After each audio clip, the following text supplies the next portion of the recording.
પંચમહાલની હાલોલ નગરપાલિકા ફરી એક વખત વિવાદમાં આવી છે। પંચમહાલની હાલોલ નગરપાલિકામાં ફરી મોટો વિવાદ। મૃતક કર્મચારીના નામે 2 વર્ષથી પગાર ચૂકવાયાનો આરોપ લાગ્યો છે। પુરવઠા વિભાગના મૃતક કર્મચારીના નામે પગાર ચૂકવાયો હોવાનો આરોપ।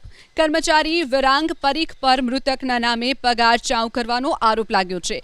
2 વર્ષ સુધી મહિને 4000 રૂપિયાનો પગાર ચૂકવાયો હોવાનું દર્શાવવામાં આવ્યું। ચીફ ઓફિસરે વિરાંગ પરીખને ફરજ મુક્ત કર્યો છે। વિવાદ સામે આવતા જે કર્મચારી હતો તેને ફરજ મુક્ત કરી દેવામાં આવ્યો છે। વિરાંગ પરીખે વાલમેનનો પગાર પાણીનો જે વાલમેન હોય એનો પગાર આકાર્યો અને એનો ઓથેન્ટિકેટ કર્યું કે આ વાલમેન છે।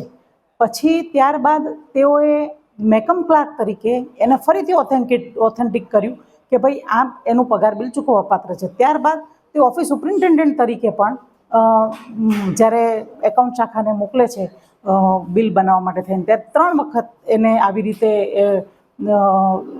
ઓથેન્ટિકેટ કરી અને પછી એકાઉન્ટ શાખામાં મોકલ્યું અને અમને આ બાબતની બિલકુલ ખ્યાલ જ નહોતો અને તેઓએ આવી રીતે બિલ આકારી અને વિશ્વાસઘાત ચીફ ઓફિસર સાથે કર્યો છે।